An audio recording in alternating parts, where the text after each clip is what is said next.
What is up, everybody? It's Jaggamundus and welcome back to the channel. Thanks for joining us today. As always, hope you're having a good one wherever you are in the world. If you haven't already, please hit like and subscribe down below. Really helps the channel out. In today's video, I wanted to do something a little different. I actually wanted to tackle the issues behind Diablo Immortal and kind of shed my opinion, not shed, shed an opinion like a snakeskin, right? Give my opinion on what will happen eventually, okay? So if you might remember, Diablo Immortal was released recently, about 2 weeks ago, I believe, and there has been a lot of controversy surrounding it, specifically because of its pay-to-win mechanic, okay? And what exactly is its pay-to-win mechanic? Well, if you're not familiar with the concept of gacha games, it's where you pay money for a chance to win something good in a game. Okay, so it's not, you're not buying an item, you're not buying a legendary item, you're not buying legendary armor, you're buying a chance to win it. It's like a slot machine, so it's gambling, okay? In fact, Diablo Immortal has been banned in a couple of countries, I believe in Europe, which bans loot box mechanics in games, which rightly so, because it's gambling. I mean, gambling has to be regulated, right? Diablo gets around this by making the loot box aspect a dungeon, where you buy chances, or in this case, immortal seals, to increase your chances of something good dropping, okay? And what do those drops do? Well, the more of them you have, the more you can upgrade your equipment, and the stronger your character will be. So pretty self-explanatory. Yes, it is exploitative, no matter what some people say, like this guy. So these are the legendary seals, which increase your chances of getting something good in a dungeon, and that's what you can buy. You get a crazy amount of legendary seals, and you get these resources here for, I can't remember exactly what this does, but it's worth the $20. Just these. That's for upgrading the Heliquary. Sure, it's worth the $20. But we're going to talk about how we are competing with the paid players. How are we doing in this game? How are we able to do everything that a paid player does? There could be a person right beside me spending $10,000 a day, and I'm doing the same exact thing they are. I am right there with them. I'm not gated by a damn thing. I'm playing the game and enjoying it. I think it's just crazy that we have king trolls out there like Asmongold that just feed to all those other little trolls. I know.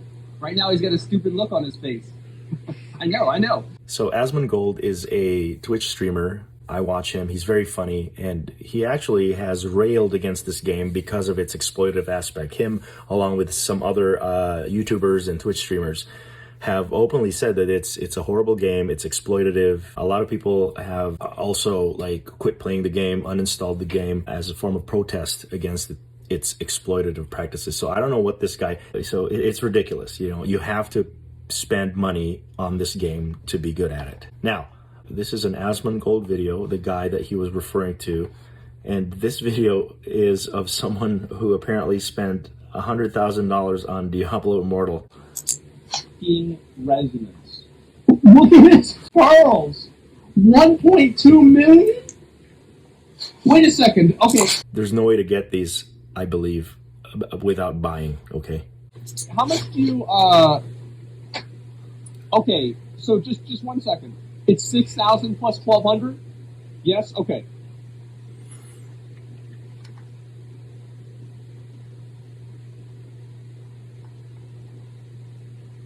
He's sitting on 16 grand, just sitting there. It's just sitting there. That's off the top. That's money right off the top. $16,000 on this currency, right? Which you can use to buy those eternal legendary crests to increase your chances of good stuff.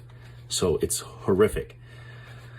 Anyway, so Asmongold actually took up the cudgels and took up our cause and actually reached out to Senator Ted Cruz. Anyway, you know, it's a senator, it's a politician, and Asmongold apparently got a response, and I believe they'll be speaking soon. He just, Asmon just released this video this morning. Said he reached out to Senator Cruz's office about regulating loot boxes in video games.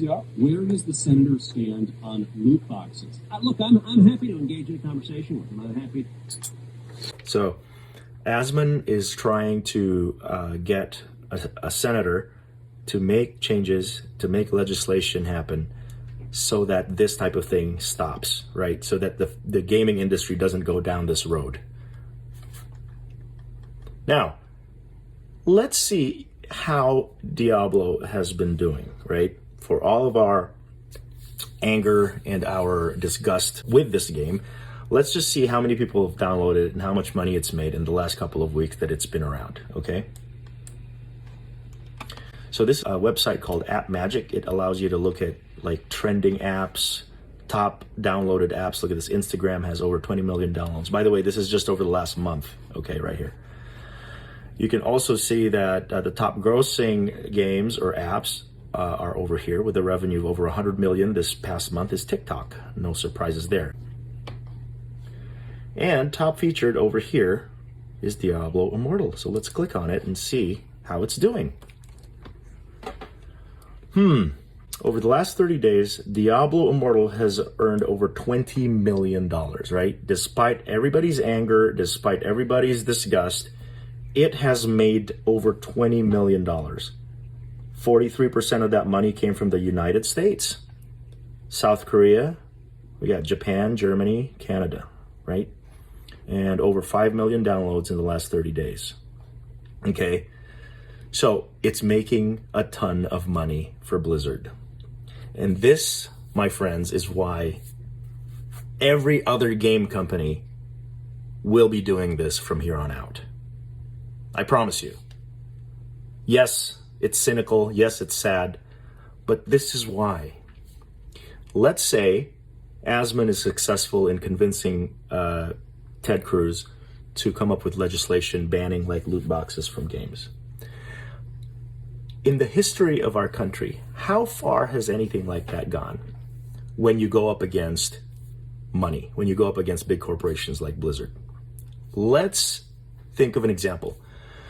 The oil industry. So a lobbyist comes, gives a bunch of money to a senator's campaign fund and helps them get elected or reelected, and that senator helps that company out. Oh yeah, you can pollute, you can exploit our natural resources. Same thing with the pharmaceutical industry. Okay, pharmaceutical lobbyists give millions of dollars to senators like Ted Cruz to allow them to price medications exploitatively. It's like $70 for one EpiPen that you need in case you get an anaphylactic reaction and start dying. You need that, but you have to pay through the nose for it. So, just like all of those money-driven industries, this trend will not change because Blizzard will pay. They basically pay to win, right? They'll pay a senator to allow this type of thing to happen. So unfortunately, despite all of our best intentions, this is the wave of the future, guys. And I feel really bad for those who have problems with self-control, who are easily exploited and tricked into spending money because they get addicted to something. It should be illegal. It should be regulated, but unfortunately it won't be. Anyway, thank you for watching. Please hit like and subscribe, and I'll see you next time.